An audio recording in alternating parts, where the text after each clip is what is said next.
طبعا اللي يستغرب علي ويقول لي أيمن ليش أنت تكره خامنئي وليش تكره إيران؟ أنا طبعا يمني.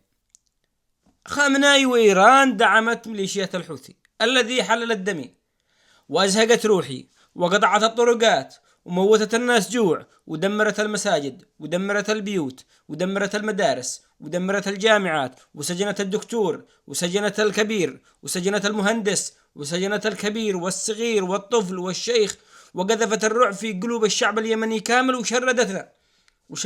وشردتنا من وطننا، ولا يمكن أن نعود إلى وطننا لأنه سيكون مصيرنا الموت.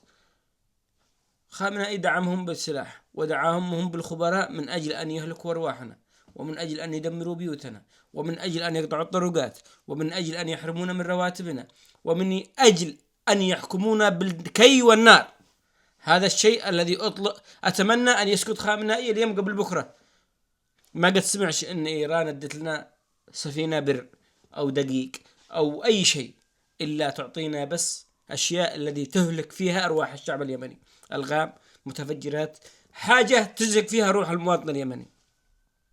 ما قد شفتش تنمية إيرانية يفتحوا جامعة أو مدرسة أو طريق، لا، بس أعطوا الحوثيين بس السلاح لكي يقتلونا ولكي يزهقوا أرواحنا.